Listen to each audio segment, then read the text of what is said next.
And joining us now to talk about this victory for gun owners in Wisconsin is the president and founder of Wisconsin Carry, Nick Clark. Nick, it's great to have you on the program. Grant, it's a pleasure. Good morning. So were you expecting this decision? Clearly, it's the rule of law, but you never know what you're going to get in the courts these days.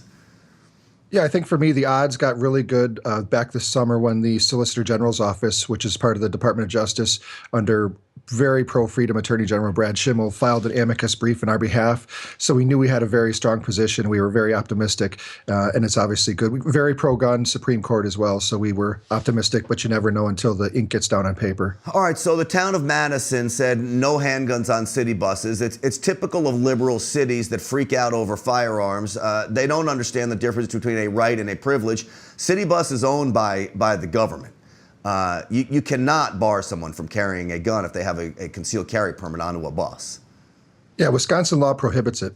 And what's really unfortunate here is that, there's a lot of people from all walks of life that use mass transit, but I think proportionately low-income folks in high-crime areas who arguably might have the highest need for concealed carry, they're the ones that might rely exclusively on mass transit. And yet here we are in Madison, the city that's supposed to be liberal and compassionate, and they're saying to their people, you know what, you don't have the right to carry, you don't have the right to defend yourself. If your day starts and ends with a bus ride, sorry, no right to carry for you. What sparked you guys to get involved? Was this the case that formed your organization?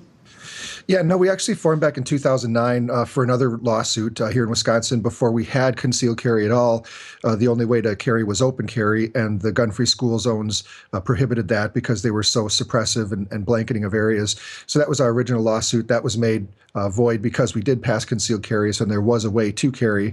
Obviously, with the help of the NRA, we got a great concealed carry law here in Wisconsin, and a very, in terms of other states, I think one of the best.